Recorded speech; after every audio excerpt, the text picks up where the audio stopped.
Last class में अपन क्या पढ़ रहे थे? Asia, Asia continent.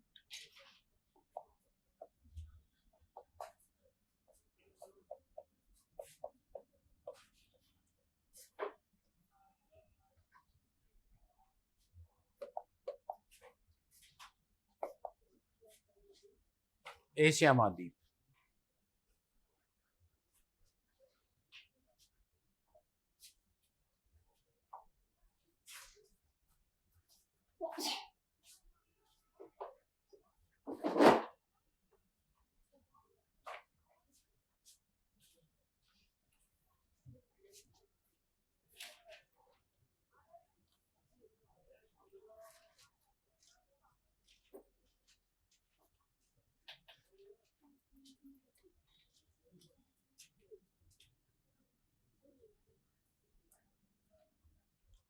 पढ़ना शुरू करें? ऑन कर दिया? हाँ। एशिया कॉन्टिनेंट, और इसमें अपन पढ़ रहे थे सीमाएं, एशिया की सीमाएं। अब एशिया की बाउंड्रीज में बहुत कुछ तो मैं पढ़ा चुका हूं, फिर भी इसको देख लो एक बार। पहली, बेरिंग जल संधि। बेरिंग जल संधि एशिया व अफ्रीका, उत्तरी अमेरिका, नॉर्थ अमेरिका को अलग करती है। इसमें इतना ही ध्यान रखना है, और ज्यादा ध्यान नहीं रखना। सेकेंडरी जो है, बेरिंग के बाद सेकंड नंबर पे आएगी टॉरस, टॉरस जल संधि एशिया व ऑस्ट्रेलिया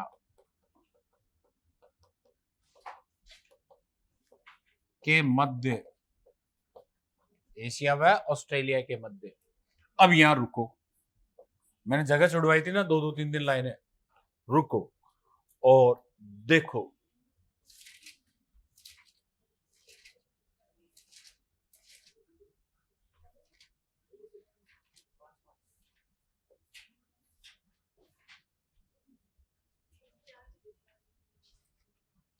कोई दिक्कत नहीं है उसमें। और ये कॉन्टिनेंट है बेटा ऑस्ट्रेलिया, और ऑस्ट्रेलिया के मिड से मकर रेखा गुजरती है, मकर रेखा गुजरती है। यहां अपर पार्ट में ये क्वेश्चन आया हुआ पिछली बार कि मकर रेखा कौन कौन से देशों से गुजरती है, तो ऑस्ट्रेलिया के मिड से। यहां एक लाइन चलती है, इसे कहते हैं इक्वेटर, भूमध्य रेखा, 0 डिग्री भूमध्य रेखा, इक्वेटर। अब बड़े मजे से आपको देखना है, 1 बाई 1। यहां ये आ गया इंडोनेशिया के अपर पार्ट में मलेशिया, और ये आइलैंड आ गया यहाँ जावा, और इससे पहले इधर आ गया सुमात्रा, सुमात्रा जावा, और इधर आएगा सुलावेसी और बोर्निया, सुलावेसी। और यहां एक आइलैंड है, इस आइलैंड का नाम है, इक्वेटर निकलती है यहां से, काफी बड़ा द्वीप है ये, बड़ा आइलैंड है। इस द्वीप का नाम है Papua New Guinea, New Guinea. और इसके नीचे है टॉरस जल संधि, ये टॉरस स्ट्रेट, टॉरस जल संधि। और ऊपर वाला भाग एशिया, नीचे वाला भाग ऑस्ट्रेलिया। इस आइलैंड के दो भाग हैं, दो पार्ट हैं। पहला पार्ट कहलाता है, पहला भाग कहलाता है ये वाला पार्ट, इंडोनेशिया, इंडोनेशिया। और इधर वाला भाग कहलाता है ऑस्ट्रेलिया का पापुआ न्यू गिनी। ये द्वीप बीच में से बटा हुआ है, ये द्वीप बीच में से बटा हुआ द्वीप का नाम क्या है? New Guinea. इस आइलैंड के एक और एशिया महाद्वीप है,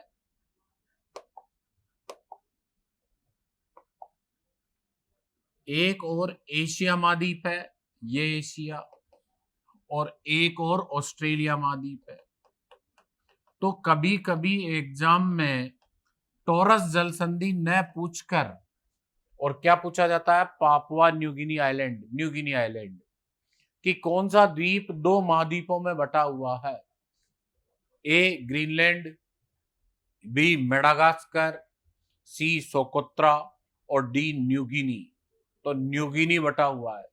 न्यू गिनी का पूर्वी भाग है वो कहलाता है पापुआ न्यू गिनी, ठीक है, और न्यू गिनी का जो पश्चिमी भाग है वो कहलाता है इंडोनेशिया।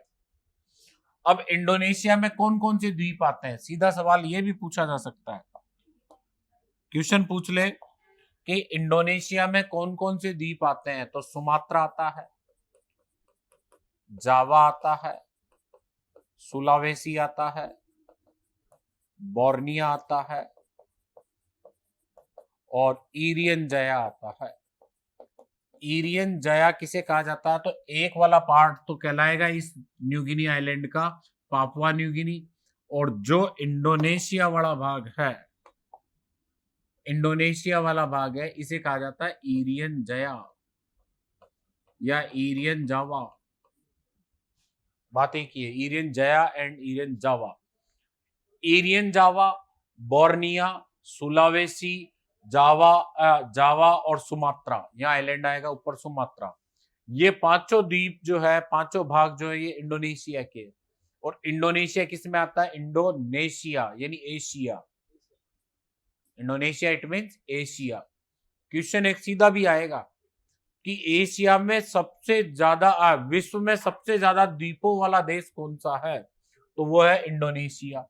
और इंडोनेशिया का एक जो पार्ट है जिसे इरियन जावा कहा जाता है, वह न्यू गिनी आइलैंड का भाग है। और न्यू गिनी आइलैंड का पूर्वी भाग जो है वो तो कहलाता है पापुआ न्यू गिनी, और पश्चिमी भाग है वो कहलाता है इरियन जावा, ठीक है। तो कल वाली क्लास में अपन ने सिर्फ टॉरस जल संधि पढ़ा। क्या पढ़ा? टॉरस। अब देखो ध्यान से कि न्यू गिनी द्वीप, न्यू गिनी द्वीप, यह द्वीप दो महाद्वीपों में बटा हुआ है, एशिया व ऑस्ट्रेलिया। दो महाद्वीपों में बटा हुआ है, एशिया और ऑस्ट्रेलिया। एशिया महाद्वीप में देश आता है इसमें इंडोनेशिया, इंडोनेशिया, और ऑस्ट्रेलिया में देश आता है पापुआ न्यू गिनी, यह कंट्री है। ऑस्ट्रेलिया में कितने देश आते हैं, कोई बता सकता है? ऑस्ट्रेलिया महाद्वीप में कितने देश आते हैं? 22 देश आते हैं। कितने आते हैं? 22। ऑस्ट्रेलिया में सिर्फ अपन ऑस्ट्रेलिया को समझते हैं, जबकि ऑस्ट्रेलिया में कितने कंट्री आते हैं? 22 आते हैं। इंडोनेशिया, इंडोनेशिया का कौन सा भाग है? तो इरियन जया।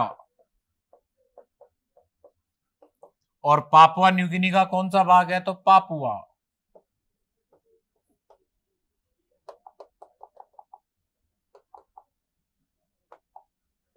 पापुआ भाग है। क्लियर? अगर टॉरस जल संधि एग्जाम में नहीं पूछी गई तो फिर ये न्यू गिनी द्वीप पूछा जाता है, इसलिए मैंने कहा था 5 लाइन छोड़ना, ठीक है। और ये मानचित्र वापस देखो, यहाँ ये टॉरस जल संधि, इस जल संधि के इधर वाला भाग एशिया, नीचे वाला भाग ऑस्ट्रेलिया। अगर जल संधि एग्जाम में नहीं आई तो ये आइलैंड आएगा। इस आइलैंड को देखकर आप ये भी कह सकते हो कि कौन से द्वीप से भूमध्य रेखा गुजरती है, तो कौन से गुजरती है? पापुआ न्यू गिनी से, न्यू गिनी से। न्यू गिनी का वह eastern part Papua New Guinea कहलाता है, और western part इरियन Java. Irian Java Indonesia का भाग है, और ध्यान दें पापुआ न्यू गिनी ऑस्ट्रेलिया का भाग है। इसमें पापुआ नामक जनजाति रहती है। कौन सी जनजाति रहती है? पापुआ, एक ट्राइब्स का नाम है, जनजाति का नाम है। और इंडोनेशिया में कौन कौन से द्वीप आते हैं? तो सुमात्रा, जावा, सुलावेसी, बोर्निया और इरियन जया। भारत के सबसे नजदीक का द्वीप कौन सा है? तो सुमात्रा है। अंडमान निकोबार के बिल्कुल पास में है। कौन सा? सुमात्रा। मानचित्र समझ में आ गया। अब इससे बैक में चलो, यानी टॉरस जल संधि एशिया व ऑस्ट्रेलिया के मध्य, यहां मैंने जगह छुड़वाई थी, तो यहां नोट करो न्यू गिनी द्वीप।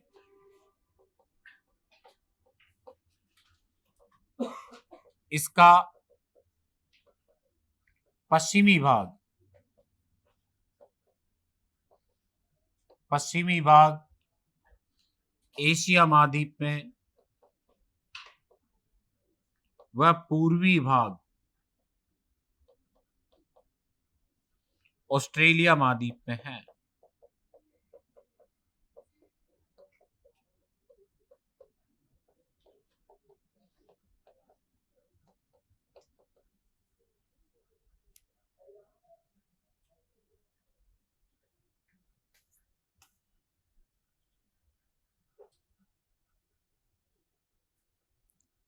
दस घंटे की क्लास ज्यादा हो जाए कोई दिक्कत नहीं है, लेकिन पूरा कंटेंट एक बार पढ़ लो।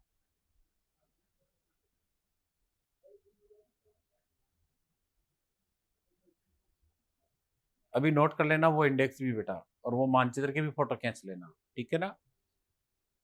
और जहां जगह मिले वहां उस मानचित्र को बना लेना नोटबुक में, या इसी के नीचे। अगर किसी ने आज से शुरुआत की है तो इसी के नीचे, कल मैंने क्या जगह कम छुड़वा दी थी, थोड़ी ज्यादा छुड़वा देता तो बढ़िया रहता, और छुड़वाता ही नहीं तो और भी बढ़िया रहता। नोट कर लिया ये बेटा?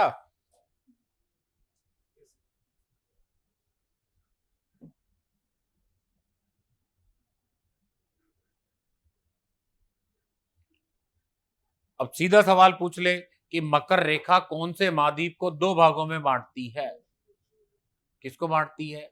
मकर रेखा कौन से महाद्वीप को दो भागों में बांटती है? ऑस्ट्रेलिया को बांटती है। पिछली बार मकर रेखा के सवाल आया था, इसकी फोटो खींच लो।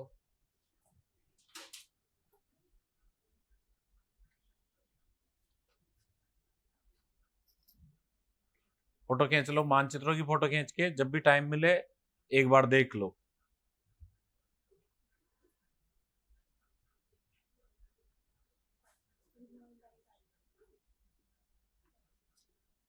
मैप का नाम तो लिखा ही नहीं मैंने, ऑस्ट्रेलिया।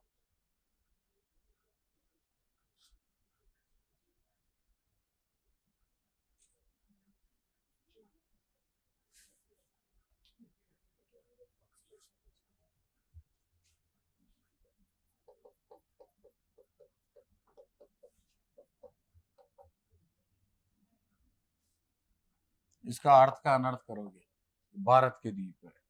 ये किसके पार्ट है? इंडोनेशिया के।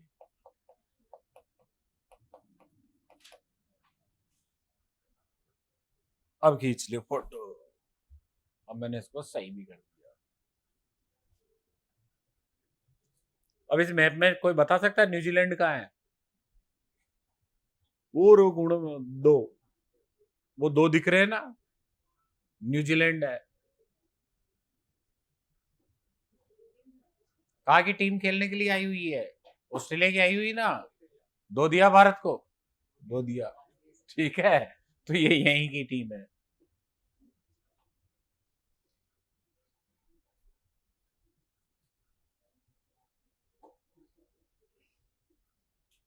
यहाँ एक ये जो नीचे आइलैंड बना हुआ ना ऑस्ट्रेलिया के नीचे, एक द्वीप बना हुआ ना ऑस्ट्रेलिया के नीचे व्हाइट कलर का, बिटिया पीछे पीछे बना हुआ ना, या तस्मान यूनिवर्सिटी है। कौन सी यूनिवर्सिटी है? तस्मान, तस्मानिया। पंजाबी, पंजाबी ज्यादातर कहाँ है? कनाडा में और ऑस्ट्रेलिया में। ऑस्ट्रेलिया में ये पूरा पंजाबियों से भरा हुआ है। ये खालिस्तान की मांग चल रही है ना, अभी लफड़े चल रहे हैं रोज अखबार में, पढ़ रहे हो ना। तो या तो इनको फंडिंग कहाँ से हो रही है? कनाडा से, या इनको फंडिंग कहाँ से हो रही है? ऑस्ट्रेलिया न्यूजीलैंड से। हो सकता है, हो सकता है।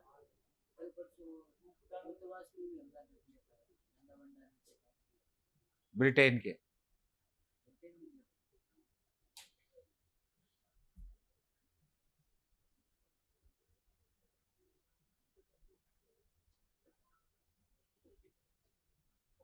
क्लियर। और ये तीसरी, न्यू गिनी द्वीप किस किस में बटा हुआ है? एशिया और ऑस्ट्रेलिया में। ऑस्ट्रेलिया का देश कौन सा है? Papua New Guinea. और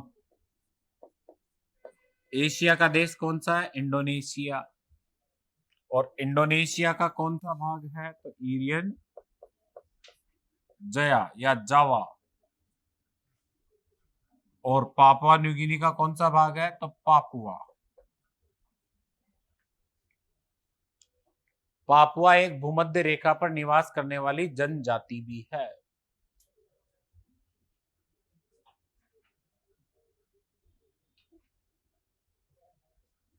ऑस्ट्रेलिया और एशिया।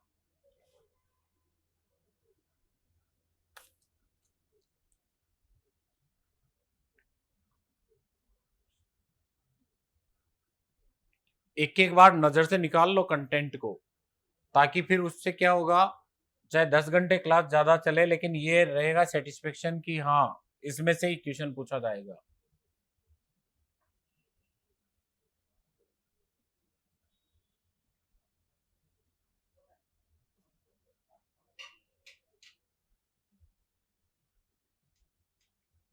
विश्व का सबसे बड़ा द्वीप है बेटा ग्रीनलैंड, और ग्रीनलैंड से छोटा द्वीप है न्यू गिनी।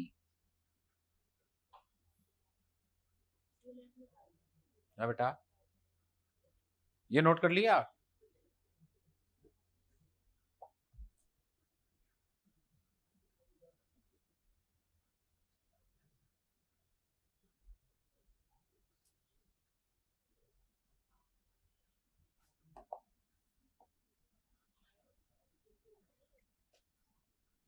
अब आ जाएगा समझ में।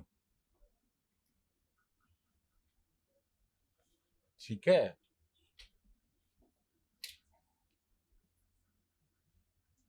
अब समझ में आ जाएगा।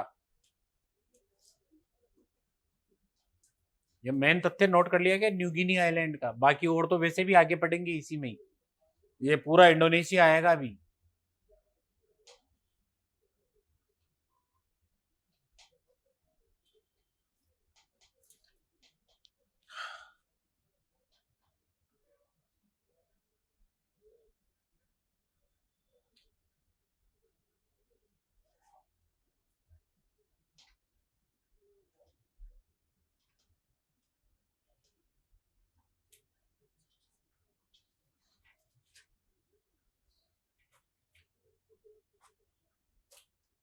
इस क्लास को आज वापस देख लेना एक बार, ठीक है। आज यूट्यूब पे डाल देना ये क्लास, ठीक है। ये घर पे बैठ के एक बार और देख लेंगे।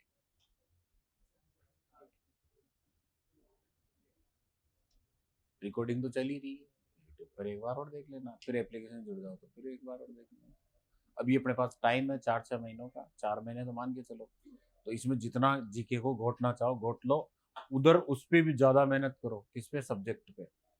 बार बार कह रहा हूँ, अभी फर्स्ट ग्रेड को पढ़ा के आया था तब भी एक ही बात कही कि 130 क्वेश्चन तो ज्योग्राफी के आएंगे और 20 क्वेश्चन साइकोलॉजी के आएंगे फर्स्ट ग्रेड में, और 75 क्वेश्चन जो आएंगे वो अदर्स आएंगे।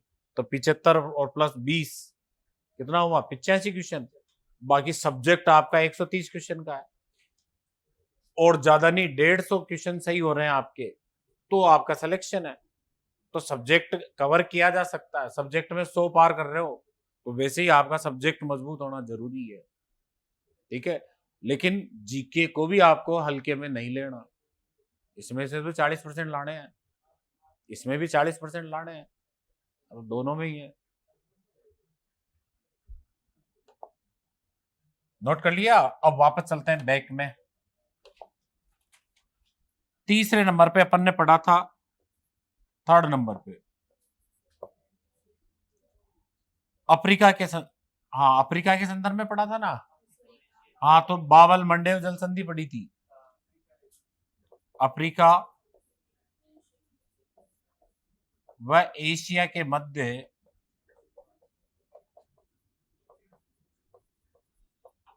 अफ्रीका व एशिया के मध्य सीमांकन।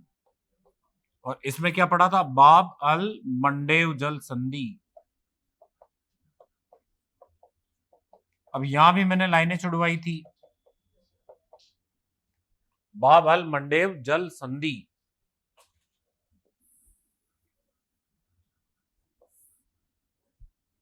ठीक है, टोरस जल संधि, बेरिंग। अब इस तीसरे वाले पॉइंट में देखो ध्यान से। अब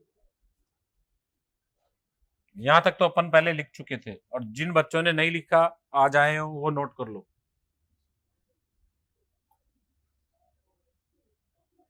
एशिया व अफ्रीका के मध्य कौन सी सीमा है? बाब अल मंडेव। याद तो होने लगे हैं ना सब चीजें। धीरे धीरे इतना कंटेंट अपने दिमाग में आ जाएगा इजी गोइंग कि अपने को जरूरत ही नहीं पड़ेगी, जिसको पढ़ेंगे तुरंत टिक कर देंगे। और जो ये सोचता है ना कि ये आता है हमें, वो गलत फहमी में ही है, ठीक है, वो गलत फहमी में है। और दुनिया गलत फहमी में रहे ना, उतना बढ़िया है। पूछो क्यों? क्योंकि सिलेक्शन दो तरीके से होता है बेटा, ठीक है। एक तो ध्यान दे, खुद को खुद पढ़कर अपन, और दूसरा दूसरों को पढ़ने से रोककर। दो ही तो तरीके हैं, तो इसमें बढ़िया कौन सा है? खुद को पढ़कर, ठीक है। अब देखिए अफ्रीका, अफ्रीका कॉन्टिनेंट का ये भाग यहां ध्यान से देखें।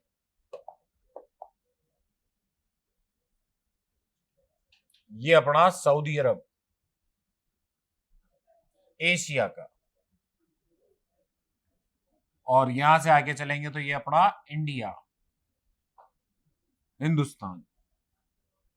ये सऊदी अरब। सऊदी अरब किस में आता है? एशिया में, एशिया।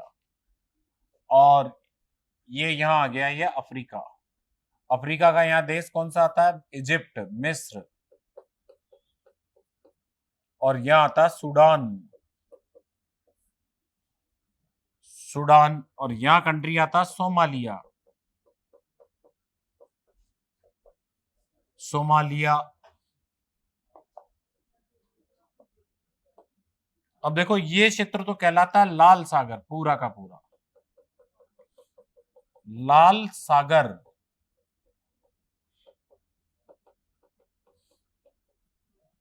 और ये कहलाता है यमन की खाड़ी, यमन की खाड़ी। इस वाले भाग में ये यमन की खाड़ी।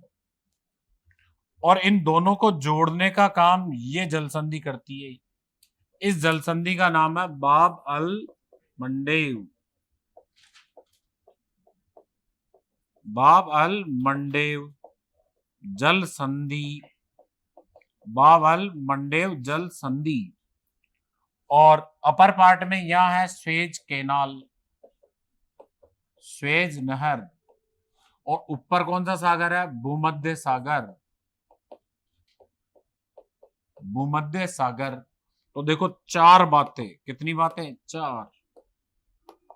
पहली स्वेज नहर, दूसरा लाल सागर, तीसरा बावल मंडेव, और चौथा यमन की खाड़ी। एक तरफ अफ्रीका और एक तरफ एशिया।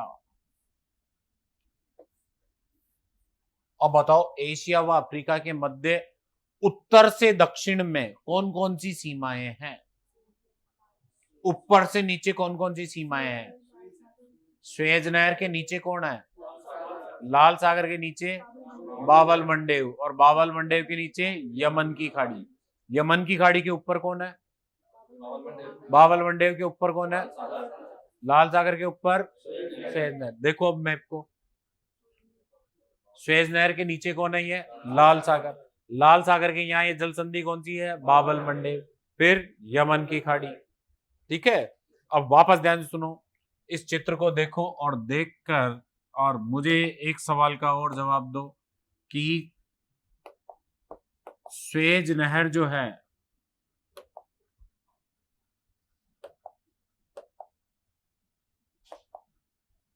स्वेज कैनाल जो है वो कौन से देश में है? स्वेज कैनाल कौन से देश में है? बोलो। सऊदी अरब में नहीं है, वो इजिप्ट में है। किसमें है? मिस्र में है। ये मिस्र का भाग है, ठीक है, मिस्र का भाग है। किसका भाग है? मिस्र का। ये एक, माय गॉड, ये 1 नंबर, ठीक है। तो स्वेज कैनाल कौन से देश में है? मिस्र में है, ठीक है। स्वेज नहर, फिर उसके बाद लाल सागर, फिर उसके बाद बाबल मंडेव जल संधि, फिर यमन की खाड़ी, ये चारों मिलकर एशिया व अफ्रीका के मध्य सीमाएं बनाती है, ठीक है। इस मानचित्र से 5-7 क्वेश्चन सोल्व होते हैं। देखो ध्यान से, देखो ध्यान से कि लाल सागर के तट पर एशिया का कौन सा देश है? देते जाओ जवाब, सवाल मैं पूछता जा रहा हूं कि लाल सागर के तट पर एशिया का कौन सा देश है? सऊदी अरब, ठीक है। लाल सागर, ध्यान दे, कौन कौन से 2 महाद्वीपों के बीच है? अफ्रीका और एशिया। लाल सागर और यमन की खाड़ी को कौन सी जलसंधि जोड़ती है? बाबल मंडेव जलसंधि। सोमालिया के सामने हॉर्न ऑफ सोमालिया, सोमालिया का सींग, सोमालिया के सींग के सामने कौन सा जल क्षेत्र आता है? यमन की खाड़ी। बाबल मंडेव आता, दोनों ही आते हैं, ठीक है। यहां कंट्री कौन सी? यमन है। यमन और सोमालिया के बीच कौन है? यमन की खाड़ी। स्वेज नहर कौन से देश में है? मिस्र में। अफ्रीका का कौन सा देश ऐसा है जो एशिया में घुसा हुआ है? मिस्र। अफ्रीका का, ये अफ्रीका का कौन सा देश ऐसा है जो एशिया में घुसा हुआ है? मिस्र। मिस्र का ये एरिया, ध्यान दें, एशिया में आता है। इसमें आता है एशिया में। और इसी एरिया को बीच से काट कर, बीच में से काट कर और स्वेज नहर का निर्माण किया गया। ये बीच में से काट दी और ये नहर क्या बन गई? Suez canal. ये नहर क्या बन गई? स्वेज नहर। क्लियर? तो स्वेज नहर कौन से देश में आती है? मिस्र में। क्लियर? और ध्यान दें, इसके स्वेज नहर के नीचे कौन सा सागर है? लाल सागर।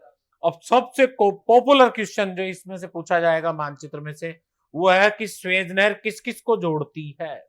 भूमध्य सागर और लाल सागर को। नीचे लाल सागर आ गया, भूमध्य सागर है। अब देखो ध्यान से, भूमध्य सागर किसका भाग है? अंध महासागर का। और लाल सागर किसका भाग है? हिंद महासागर का। ध्यान से सुनो प्लीज, प्लीज। स्वेज नहर किस किस को जोड़ती है? भूमध्य सागर और लाल सागर को, ठीक है। भूमध्य सागर जो है किसका भाग है? तो वह अंध महासागर का। किसका भाग है? अंध महासागर का। और लाल सागर किसका भाग है? हिंद महासागर का, ठीक है। स्वेज नहर किस किस को जोड़ती है? अंध महासागर को हिंद महासागर से, अंध महासागर को हिंद महासागर से। क्योंकि अंध महासागर का भाग कौन है? भूमध्य सागर। और हिंद महासागर का भाग कौन है? लाल सागर। लाल सागर किसका भाग है? हिंद महासागर का। भूमध्य सागर किसका है? अंध महासागर का। तो स्वेज नहर कौन कौन से महासागरों को जोड़ती है? अंध महासागर को हिंद महासागर से। स्वेज नहर कौन से देश में है? मिस्र में, ठीक है। एशिया का कौन सा देश लाल सागर के तट पर है? सऊदी अरब, ठीक है। लाल सागर कौन कौन से 2 महाद्वीपों को बांट रहा है? एशिया और अफ्रीका को। क्लियर? बाबल मंडेव जलसंधि किस किस को जोड़ती है? यमन और लाल सागर को। अगर आपसे सवाल पूछ ले कि मुंबई से यदि कोई जलयान, ये रहा मुंबई,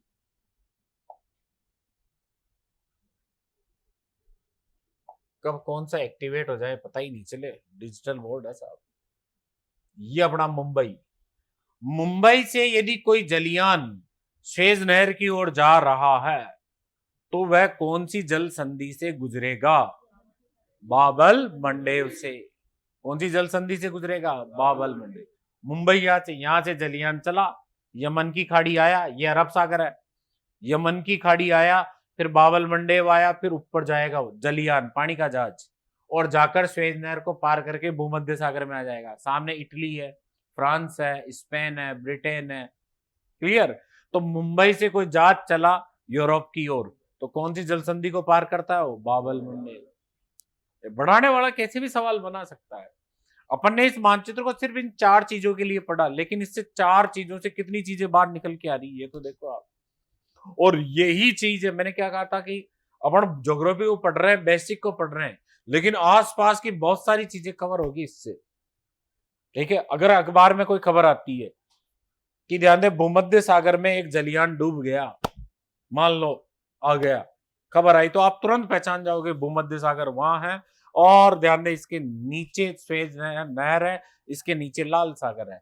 लाल सागर अपने हिंद महासागर का भाग है और भूमध्य सागर अंध महासागर का भाग है। ठीक है, आ गया समझ में? तो 4 बातें यहां बता दो मेरे को, तो ध्यान से सुनो। एशिया व अफ्रीका के मध्य जो सीमाएं हैं, उन सीमाओं का दक्षिण से उत्तर में सही क्रम होगा। तो सबसे पहले कौन आएगी? यमन की खाड़ी। फिर कौन आएगा? बाबल मंडे। फिर कौन आएगा? फिर बस बस इतना ही याद। स्वेज नहर, लाल सागर, बाबल मंडेव, यमन की खाड़ी। यमन की खाड़ी, बाबल मंडेव, लाल सागर, स्वेज नहर।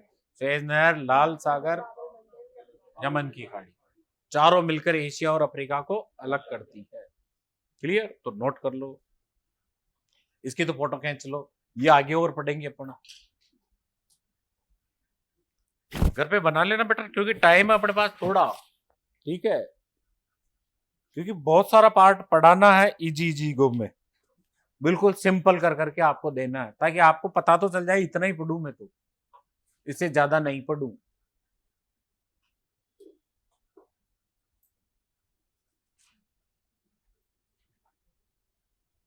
एक बार पढ़ लोगे और फिर टेस्ट दे लोगे ना, बहुत सारी चीजों का क्या पहले पता नहीं चलता। ठीक है, उसके बाद पता चलेगा कि हाँ हम लोग कितना ग्रोथ किया अपन ने। ठीक है, जब टेस्ट दोगे तो। बाद में ध्यान दें, दुनिया नोट्स मांगेगी आपसे, और नोट्स आप भले ही कितने दे दो किसी को भी, नोट्स ध्यान दें नोट्स ही होते हैं, खुद के बनाए हुए नोट्स खुद के काम आते हैं। अब जैसे पिछले वाले मानचित्र में अपन ने देखा, यहाँ इंडोनेशिया की जगह भारत लिखा हुआ था। भारत लिखा हुआ था, मैंने मिटा के इंडोनेशिया लिखा। भारत लिखा हुआ था तो सोचो, बच्चा पढ़ेगा, इट मीन भारत। भारत में कौन कौन आते हैं? सुमात्रा, जावा, सुलावेसी, बोर्निया, जावा। ये खून हो गया पूरा का पूरा, मर्डर हो गया कि भारत में कौन कौन आता है? सुमात्रा, जावा, सुलावेसी, बोर्नियर, इरियन जावा। फिर मैंने उसको काट कर मैंने देखा अर्थ का अनर्थ होगा, इंडोनेशिया लिखा ना, बोल तो जाओ। लेकिन अब जो वीडियो और क्लास में है तो उसको पता चल गया है कि सुमात्रा भारत के सबसे नजदीक का है, और अपन ने 2 बार बात कर ली। एग्जाम हॉल में ऐसे ही यकायक क्वेश्चन आएगा, यकायक याद आएगा कि हाँ भारत के सबसे नजदीक का इंडोनेशियाई द्वीप है, कौन सा है? सुमात्रा। बिल्कुल अपने इंदिरा पॉइंट से आगे ही है सुमात्रा। अंडमान निकोबार, निकोबार में वृहत निकोबार जो आइलैंड है उसके पास ही सुमात्रा है, पास ही सुमात्रा है। तो इसमें एक लाइन और लिख लो बेटा, इसमें अफ्रीका और एशिया में सीमा में, अफ्रीका व एशिया में सीमा में एक लाइन लिख लो। अफ्रीका व एशिया के मध्य, अफ्रीका व एशिया के मध्य, व एशिया के मध्य स्वेज नहर,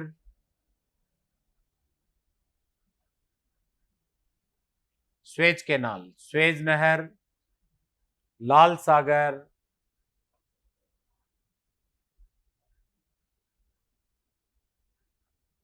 बाबल मंडेव जल संधि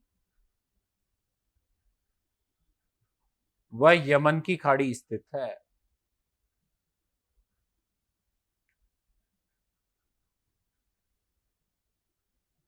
यमन की खाड़ी स्थित है।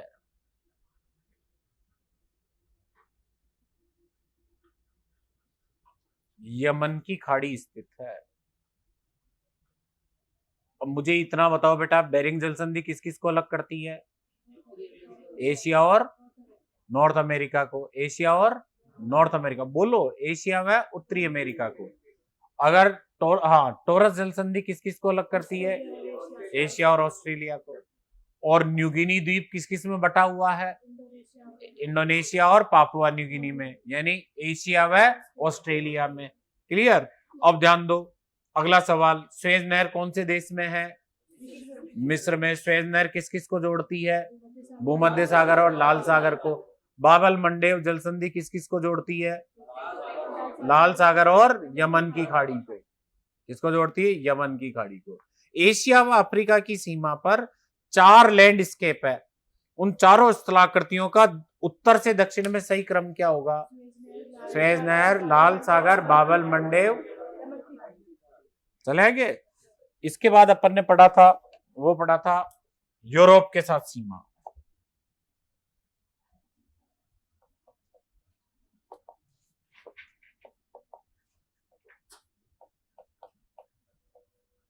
यूरोप व एशिया के मध्य सीमा, यही था ना?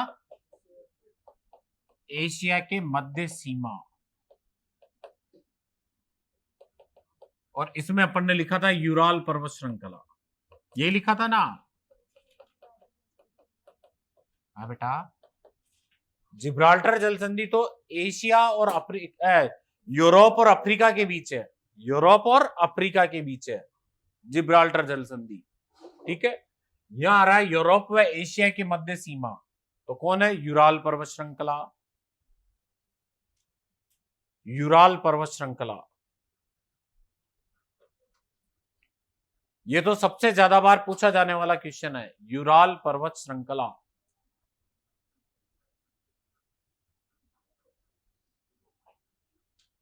यूरोप व एशिया के मध्य सीमा यूराल पर्वत श्रृंखला।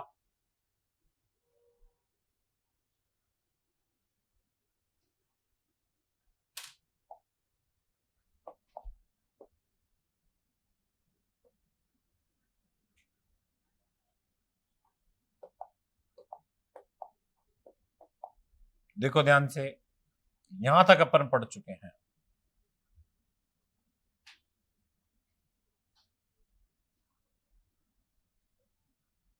और यहां अभी भी अपन ने पढ़ा सुएज नहर।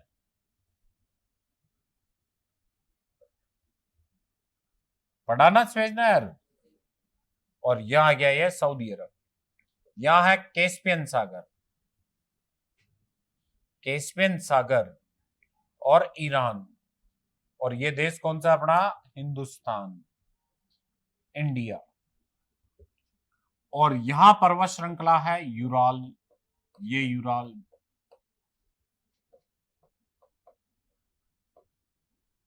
और यहां पर्वत श्रृंखला है काकेसस।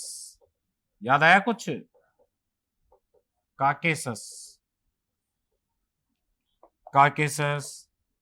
और इस झील का नाम है कैस्पियन सागर। झील का नाम क्या है? कैस्पियन सागर। और इस झील का नाम है काला सागर। काला सागर। और ये भाग हो गया भूमध्य सागर। भूमध्य सागर, ये काला सागर।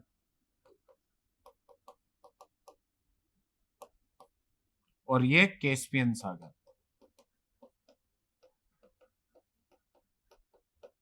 कैस्पियन सागर। अब देखो ध्यान से, इनमें से यूराल को यूरोप में माना जाता है। किसमें माना जाता है? यूरोप, यूरोप महाद्वीप। काकेसस को यूरोप में माना जाता है और काला सागर को भी यूरोप में माना जाता है। तीनों को यूरोप में माना जाता है। और इधर आ गया एशिया महाद्वीप। और ये नीचे वाला भी एशिया महाद्वीप। ये मत कह देना दो दो एशिया महाद्वीप है। कैस्पियन सागर को एशिया महाद्वीप में माना जाता है। इन चारों के एक और यूरोप है ये, और दूसरी और पूरा का पूरा एशिया है। आ गया समझ में? और एग्जाम में यूराल यूराल यूराल आता है, और मैं कहूं यूराल नहीं आए और ये पूछ ले कि निम्न में से कौन सी पर्वत श्रृंखला एशिया व यूरोप के बीच है? हिमालय, पोंटिक, टॉरस और काकेसस। राइट आंसर क्या है? काकेसस। यूराल तो है ही नहीं, वैसे में ही नहीं। अर्थात 4 लैंडस्केप। 4 कौन कौन सी? यूराल, कैस्पियन सागर, काकेसस और काला सागर। ये चारों ही मिलकर एशिया और यूरोप के मध्य सीमा बनाती है। यूराल, कैस्पियन, काकेसस और काला सागर। इनमें से 3 को यूरोप में माना जाता है और 1 को एशिया में माना जाता है। कैस्पियन सागर कौन से महाद्वीप में है? यूराल पर्वत श्रृंखला कौन से महाद्वीप में है? यूरोप। काला सागर कौन से महाद्वीप में है? यूरोप। काकेसस पर्वत श्रृंखला कौन से महाद्वीप में? यूरोप। यूरोप की सबसे ऊंची चोटी mount Elbrus, mount Elbrus Europe की सबसे ऊंची चोटी कौन सी है? Mount Elbrus.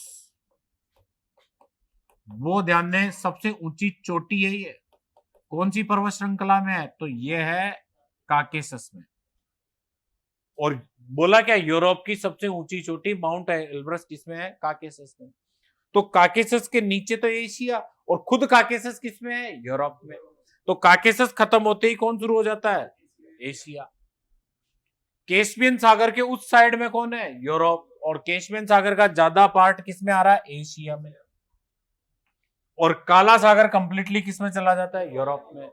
तो 4 तथ्य आपको ध्यान में रखने हैं। वापस ध्यान सुनो।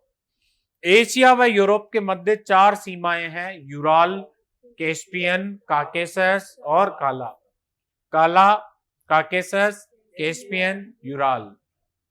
याद रह जाएगा? यूराल तो याद है ही है, फिर क्या याद रखना? क्या क्या क्या क्या क्या क्या क्या क्या क्या क्या क्या क्या ही तो है। कैस्पियन, काकेसस, काला, काला, कैस्पियन, काकेसस, क्या क्या क्या। क्लियर? इसमें से कैस्पियन सागर किस में आता है? एशिया में। बाकी ये तीनों ही पार्ट किस में आते हैं? यूरोप में, कैस्पियन सागर को छोड़ के। विश्व की सबसे बड़ी झील कौन सी है? कैस्पियन सागर। कैस्पियन सागर कौन से महाद्वीप में आती है? एशिया में। ठीक है, अब देखो ध्यान से आगे, कलर बढ़िया ले लेते। यूरोप, यहां कंट्री यूराल, रूस है, ठीक है, और इसके जस्ट ऊपर ये यूक्रेन है। तो करंट अफेयर में क्वेश्चन पूछ ले कि कौन से सागर के तट पर युद्ध लड़ा जा रहा है 2 सालों से? तो काला सागर। इसी के तट पे यहां सेनाएं हैं, यही युद्ध हो रहा है।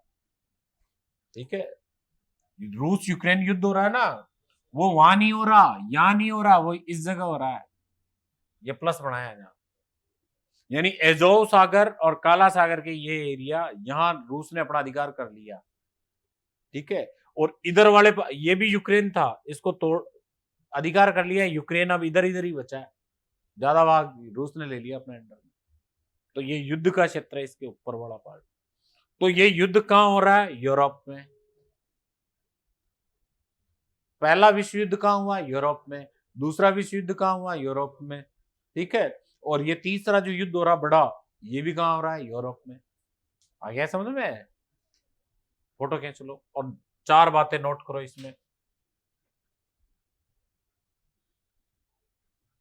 अपना प्यारा इंडिया कहां है? ये रहा। और यहां देश कौन सा है? ईरान। याद करना ध्यान से, ईरान। और यहां देश कौन सा है? सऊदी अरब। अब कोई बता सकता है कि यहाँ एक नहर है, उस नहर का नाम क्या है? आ गया याद हो गया। ये कौन सा सागर है बता सकता है? लाल सागर। कौन सा है? लाल सागर। यहाँ जल संधि कौन सी है, कोई बता सकता है?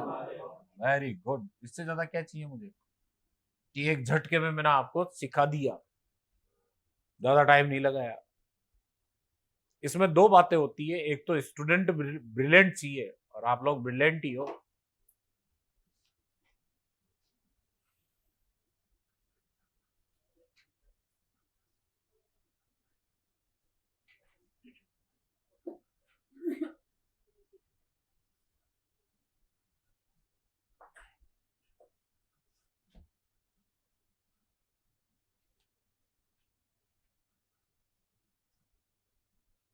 अब ये देखो कि अपने पुस्तकालय में आया हुआ सवाल है कि राजस्थान में रामसर संधि या रामसर क्षेत्र कौन कौन से हैं? नमभूमि क्षेत्र, तो अपन क्या बताते हैं? केवलादेव और सांबर, दो ही तो है वेटलैंड एरिया, केवलादेव और सांबर।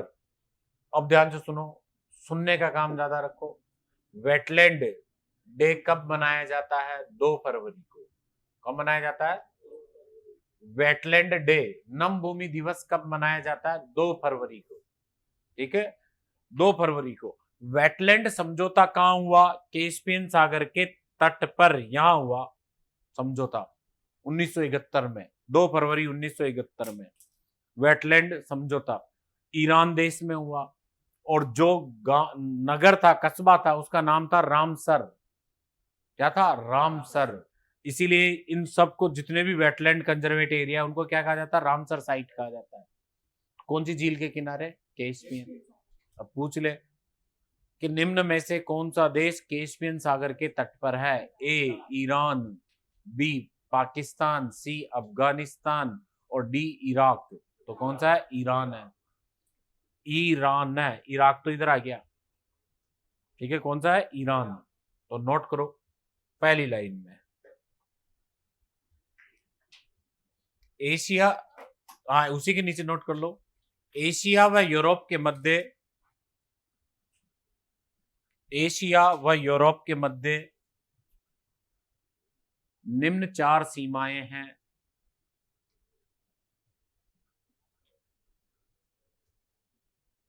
यूरोप के मध्य निम्न 4 सीमाएं हैं। और 1 नंबर लगा के लिखो, यूराल पर्वत श्रृंखला, यूराल पर्वत श्रृंखला।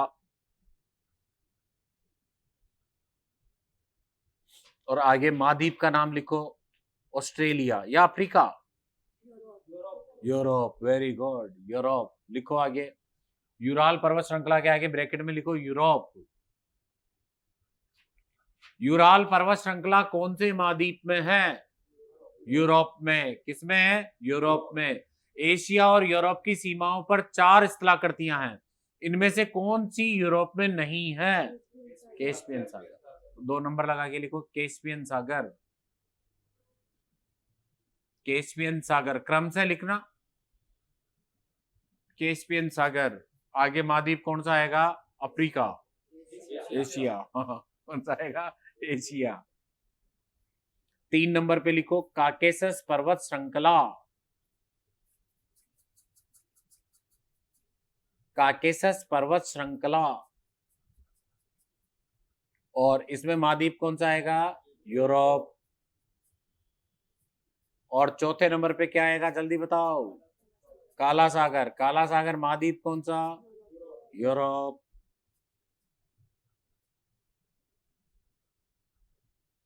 महाद्वीप कौन सा? यूरोप। क्लियर? ये चारों सीमांकन है किसके? एशिया के और यूरोप के बीच में। एशिया और यूरोप के बीच में।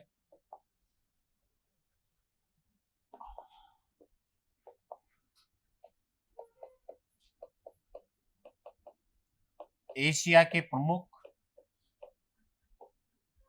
भूस्थल स्वरूप, लैंडस्केप, प्रमुख भूस्थल स्वरूप। हेडिंग डालो।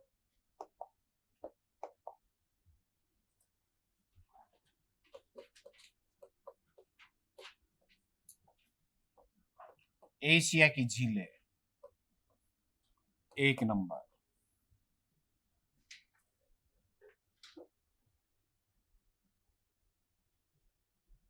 एशिया की झीलें,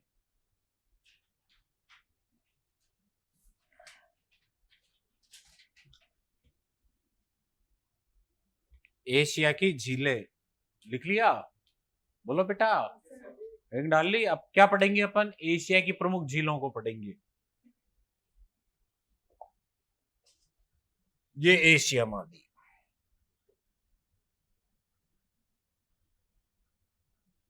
बताते चलना मैंने किसको बना दिया? बोलो, अब कौन बन रहा है? इंडिया, श्रीलंका और ये मलेशिया। ये चाइना, ये कोरिया। यहाँ कौन सा देश आएगा ये द्वीपों में? जापान। ये यहाँ द्वीप आएगा बेटा सुमात्रा। सुमात्रा के बाद द्वीप कौन सा आता है? जावा, फिर सुलावेसी, फिर बोर्निया, और बोर्निया के बाद यहाँ एक बड़ा द्वीप आएगा। इस द्वीप का नाम बता सकते हो? आधा बटा हुआ है, आधा बटा हुआ है ये, न्यू गिनी। एक वाला पूरब वाला भाग किधर चला गया? ऑस्ट्रेलिया में, और पश्चिम वाला भाग एशिया में। ये यहाँ अपर पार्ट में चले तो ये स्वेज कैनाल का एरिया आ गया, और ये अफ्रीका। अब यहां से यूं चलेंगे तो यहाँ एक बड़ा सागर है, उस सागर का नाम क्या है? जल्दी बताओ देखे। ये भूमध्य सागर। ठीक है, इस सागर का नाम क्या है? और इस सागर का नाम कैस्पियन सागर। या ये सीमा कौन सी है? काकेसस। ये कौन सी है? यूराल। और ये महाद्वीप यूं चल रहा है। कोई बता सकता है यार जल संधि कौन सी है? बेरिंग। क्या बात है। ये देश कौन सा है? जापान। ये लटका हुआ जो देश है कौन सा है? कोरिया। नाम सुना ना, कोरिया, उत्तरी कोरिया। खतरनाक देश है ना, उत्तरी कोरिया, दक्षिणी कोरिया। तो ये नीचे दक्षिणी कोरिया, ऊपर उत्तरी कोरिया। ठीक है, और यहां देश आएगा चीन। ये चीन।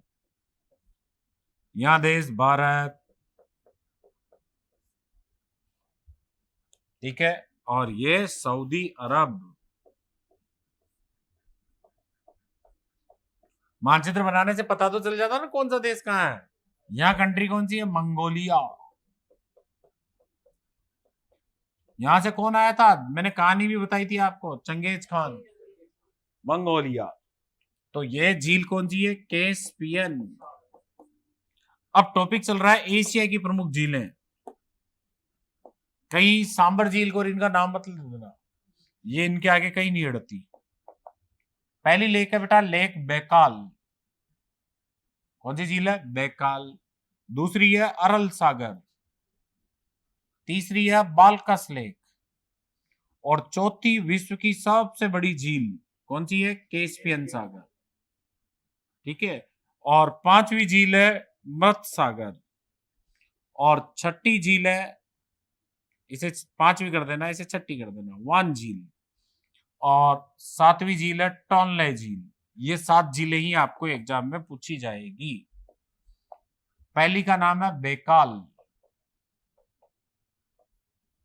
रूस में है। दूसरी का नाम है बाल्खस, कजाकिस्तान में है। तीसरी का नाम है अरल सागर, अरब सागर नहीं, क्योंकि अरब सागर तो यहां है। और यह है अरल सागर। चौथी का नाम है कैस्पियन सागर।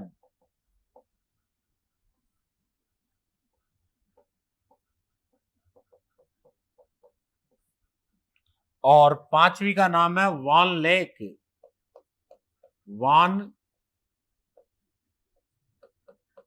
गोलू झील। भूकंप आया था ना तुर्की में, तो वो तुर्की में है ये झील। और इस झील का नाम है मृत सागर। और इस झील का नाम है लेक टोनले, टोनले। ये एशिया की 7 बड़ी झीलें हैं। 7 मतलब एग्जाम में पूछी जाने वाली है। अपने इंडिया की कोई झील लिखी क्या? कोई सी भी नहीं लिखी। चिल्का झील, पुलिकट झील, अस्तामुडी, वेम्बनाड, सांबर झील, किसी का नाम ही नहीं लिखा। वो इंडिया में देखेंगे। तो ये 7 झीलों के बारे में आपको देखना है, तो इनका नाम याद करो पहले तो। पहली कौन सी? बैकाल, फिर बाल्खस, फिर अरल सागर, फिर कैस्पियन सागर, फिर वान लेक, और मृत सागर, लेक टोनले। ये झीलें आ जाएगी। फोटो खींच लो।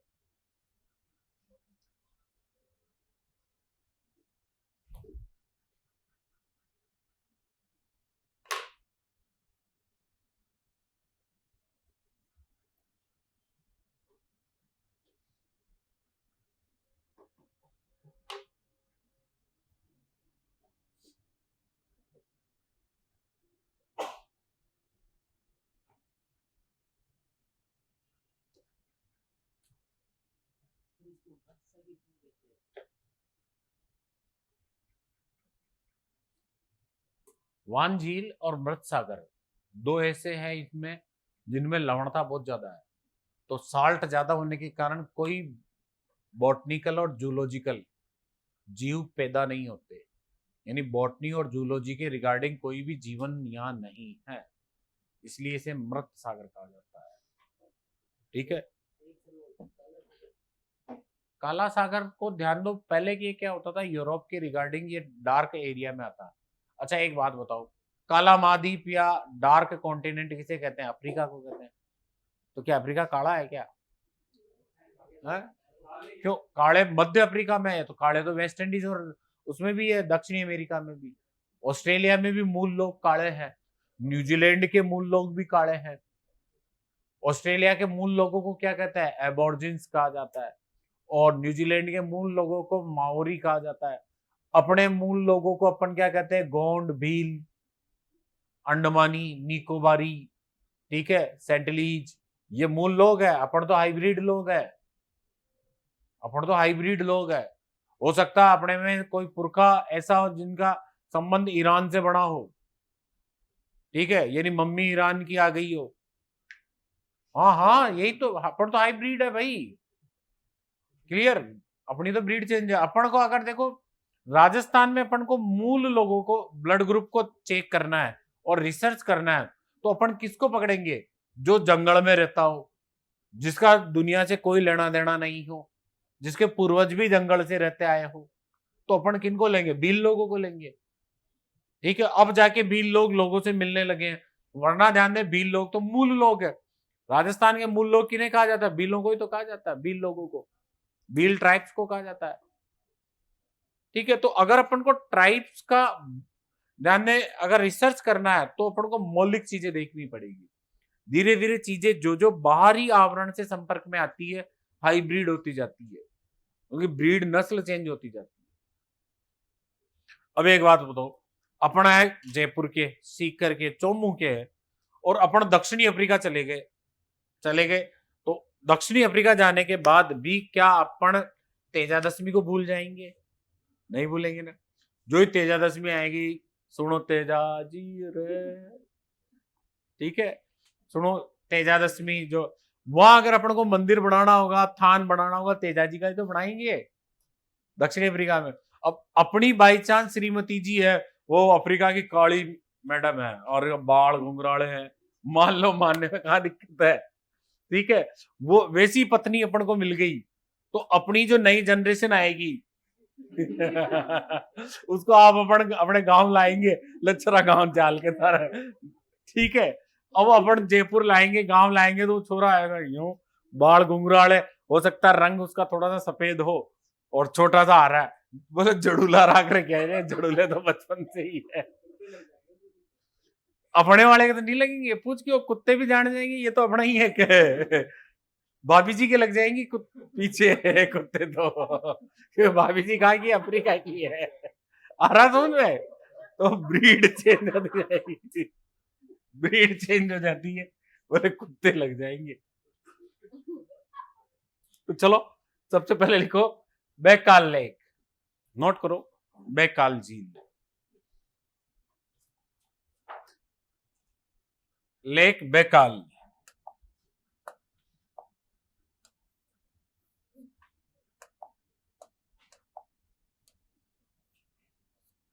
बैकाल झील, देश लिखो रूस।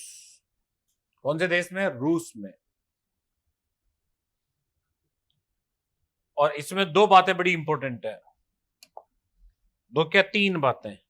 इस झील से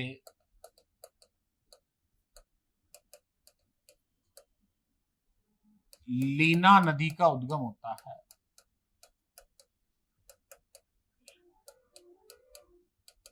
उद्गम होता है, इस झील से लीना नदी का उद्गम होता है। लीना नदी का, यह विश्व की सबसे गहरी झील है, ये इंपॉर्टेंट है।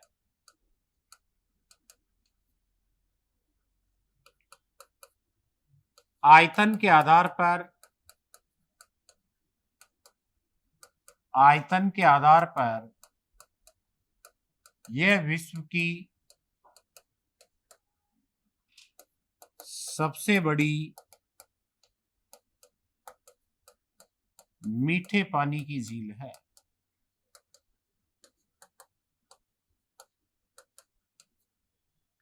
आयतन के आधार पर यह विश्व की सबसे बड़ी मीठे पानी की झील है। किसके आधार पर? आयतन के आधार पर। और ध्यान देना, नोट डाल लेना, विश्व की सबसे बड़ी मीठे पानी की झील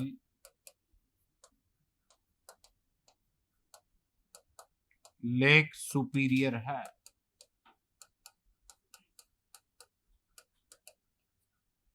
लेकिन ये किसके आधार पर है? क्षेत्रफल के आधार पर, और वो भी पृष्ठीय क्षेत्रफल के आधार पर। पृष्ठीय क्षेत्रफल के आधार पर।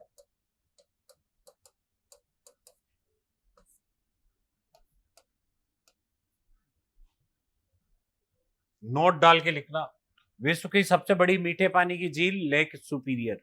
लेकिन वो पूछ ले कि आयतन या गहराई के आधार पर सबसे बड़ी झील कौन सी है मीठे पानी की, तो लेक बैकाल है। इसमें ये दोनों क्वेश्चन इंपॉर्टेंट है, वेरी वेरी मोस्ट है ये दोनों ही। देश कौन सा? रूस। कौन से देश में है? रूस में। ना, ये यूएसए में है। ये लेक सुपीरियर कौन से देश में है? यूएसए और कनाडा।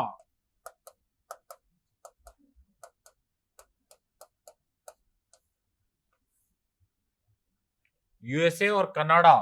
और बैकाल झील जो है वो कौन से देश में है? रूस में।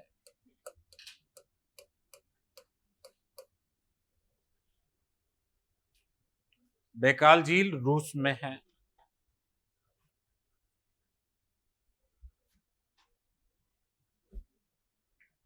बैकाल झील रूस में है। अब ये देखो वापस बैकाल, फिर अपन क्या पढ़ेंगे? आज तो ये पढ़ा दी मैंने, कल वाली क्लास में बाल्कस, अरल सागर, कैस्पियन, वानगोलु, मृत।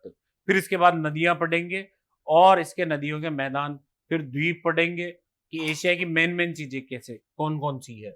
जैसे ये दो क्वेश्चन निकल के आए, ऐसे बहुत सारे सवाल बीच बीच में से निकल के आएंगे, इनको सिर्फ आपको रिपीट करना है और एक दूसरे से पूछ लेना है। तो पूछते ही वो ज्ञान क्या हो जाता है? सुदृढ़ हो जाता है। आ गया समझ में? समझ में तो आ गया ना पूरा कंटेंट? कोई डाउटफुल नहीं ना? Thank you. थोड़ा सा धैर्य रखना, इसका जो अपन ये अभी मेहनत कर रहे हैं इसका असर जल्दी ही दिखने वाला है। आप ये सोचो कि एक दिन में ही अपन फुल तैयारी कर ले, पॉसिबल नहीं है। आप इतना जरूर है कि मेरा जितना मतलब आपको लाइब्रेरी साइंस में जितना चाहिए वो फर्स्ट पेपर के रिगार्डिंग में उतना ही दूंगा, ना तो ज्यादा दूंगा ना कम दूंगा। आ गया समझ में? अपने क्वेश्चन सटीक सटीक मिलेंगे, बस एक दो बार इसे रिपीट कर लेना। राजस्थान ज्योग्राफी में पढ़ा दूंगा, लेकिन थोड़ा रुको यार, एक महीना रुक जाओ, एक सवा महीना। पूछो क्यों? कि बाई चांस इस एक डेढ़ महीने में ये कंप्लीट हो जाए परिसीमन, तो फिर नए सिरे से पढ़े ना अपन, फिर इंडिया, फिर राजस्थान, ठीक है। फिर करंट अफेयर्स भी फिर तुम्हारी क्या, आप लोगों की क्या आदत पड़ जाएगी, हम लोगों की 2-4 दिन बाद में आप लोग ध्यान में ऐसा अनकंफर्टेबल महसूस नहीं करोगे। फिर जैसे कि एक कंटेंट और शुरू हो जाएगा, फिर धीरे धीरे टॉपिक कंप्लीट होते जाएंगे, रिजल्ट टेस्ट बनते जाएंगे, टेस्ट लेते जाएंगे। क्यों? क्योंकि यहां देखो, सुनो मेरी बात, जीके चाहे मिशन में पढ़ लो चाहे कहीं भी पढ़ लो, जीके जीके ही होता है बेटा। थोड़ा सा सुन लो, थोड़ा सा सुन लो, उस जीके के प्रति डेडिकेशन कितना है कि जैसे पीटीआई भर्ती का जीके मामूली सा अंतर होता है, ठीक है। इधर एलडीसी और ग्राम सेवक में थोड़ा सा अंतर है, ठीक है। एलडीसी ग्राम सेवक का तो एक ही है, ठीक है, और पटवार का भी वही है। लेकिन हाँ, आरएस में थोड़ा सा राजस्थान डेप्थ में आता है, बाकी ये चीजें इतनी आती है। अपन यहाँ जो जुड़े हुए हैं वो सिर्फ पुस्तकालय के लिए जुड़े हैं। यहाँ जितना भी काम होगा, ये 4-5-7 कर्मचारी वो सिर्फ पुस्तकालय के लिए बैठे हैं। अतः टीचर को भी ध्यान दें, ये कहेंगे सिर्फ पुस्तकालय। अगर मैं मिशन में जीके पढ़ाऊं तो मेरे पास तो ध्यान दें एसआई का बच्चा भी बैठा होगा, रीट लेवल सेकंड का भी बैठा होगा, तो मैं ऐसा डेडिकेशन से फोकस थोड़े कर पाऊंगा। बोलो बेटा, एक क्वेश्चन एसआई का तो एसआई वालों का, हाँ भाई तुम्हारे ये क्वेश्चन, फिर तुम कंफ्यूज हो जाओगे कि ये एसआई में जाए या इसमें जाए। जीके 90% तक एक जैसा ही होता है, लेकिन 10% डिफरेंस होता है, ठीक है। एक फ्लो रहता है, 10% डिफरेंस होता है, आया समझ में। और अपने को पास होने के लिए एक क्वेश्चन की जरूरत पड़ेगी, दूसरे की तो जरूरत नहीं पड़ेगी, सही नहीं है। एक क्वेश्चन की आज ग्रुप में जोड़ रखा है मेरे को बहुत में, तो वहां एक आता है कि इसकी मेरिट कितनी जाएगी, इसकी मेरिट कितनी जाएगी, ठीक है। मैंने कल कमेंट्स करके बोल दिया कि आप लोगों के मार्क्स कितने आ रहे हैं, और जिस बच्चे के मार्क्स 110 के लगभग 115 आ रहे हैं, वो तो बेचारा साइलेंट मोड में है। 115 वाला तो साइलेंट मोड में, उसे पता है कि 98, 99, 97 जाएगी, और मेरे तो 117 नंबर है। सोचो थोड़ा सा, ठीक है। तो एक नंबर की जरूरत पड़ेगी पास और फेल के लिए बेटा, ज्यादा की जरूरत नहीं पड़ेगी। सबसे मेन चीज है कि क्या खाना चाहता है और उसको वही चीज लाके दे दो तो वो खुश हो जाता है, ठीक है। चीजें तो बहुत सारी है, और अपना ये इंस्टीट्यूट पुस्तकालय के लिए डेडिकेटेड है। अब यहाँ जितने भी कर्मचारी है, बच्चे हैं, ये दिन भर पढ़ते रहते हैं। जो भी उस पीसी में, उस पीसी में, यहाँ इस जगह जो भी काम होता है वो सिर्फ पुस्तकालय के लिए होता है। तो इतना डेडिकेशन पुस्तकालय के लिए कौन देगा। तो जीके में भी अंतर होता है थोड़ा बहुत, ठीक है। यहाँ जो भी फैकल्टी आएगी वो यही सोच के आएगी कि मैं, जैसे पीटीआई का बेस पढ़ा रहे तो पीटीआई वालों को पढ़ा रहे हैं, एग्रीकल्चर सुपरवाइजर का पढ़ा रहे तो एग्रीकल्चर सुपरवाइजर वालों को पढ़ा रहे हैं, एलएसए का पढ़ा रहे, पशुधन सहायक का तो पशुधन सहायक वालों को पढ़ा रहे। सबका एक जैसे ही थोड़ा होता, थोड़ा थोड़ा तो अंतर होता है ना। तो उस थोड़ा अंतर को ही देखना आपको कि थोड़ा अंतर क्या है, ठीक है। एक भाई अभी भी मेरे को कह के गया था, मैं वहां बैठा था, कि सर मेरे पास कलाम के नोट्स पढ़े। मैंने नोट्स हो तो फिर कहाँ दिक्कत है। मैंने कहा था यार, मैं तू पढ़ नोट्स पढ़, नोट्स स्प्रिंग बोर्ड के भी है, सबके नोट्स है, नोट्स तो बहुत सारे हैं। लेकिन जिस तरीके से बोर्ड पे समझाया, तुम्हारी आंखों में जो चित्र बसे हैं, क्या उन नोट्सों को पढ़ने पर बसेंगे क्या। सबसे मेन है कि एग्जाम में याद आ जाए बस। एग्जाम हॉल में अपन बैठे हैं, खूब पढ़ लिया और याद ही नहीं आया तो सही नहीं है, सारी सफाई होगी पूरी की पूरी। अतः मेजर चीज, सबसे मुख्य चीज ये है कि आपको एग्जाम हॉल में याद आ जाए। हम लोग यहाँ जो पढ़ा रहे हैं, हम बोल रहे हैं, चल रहे हैं, उससे काफी कुछ ध्यान दें, माइंड में स्थायी रूप से ज्ञान बच जाएगा। वेलकम मैडम, ठीक है। बच्चे अपने अच्छे हैं और जी भर के पढ़ाओ, आशीर्वाद प्राप्त करो इन बच्चों का।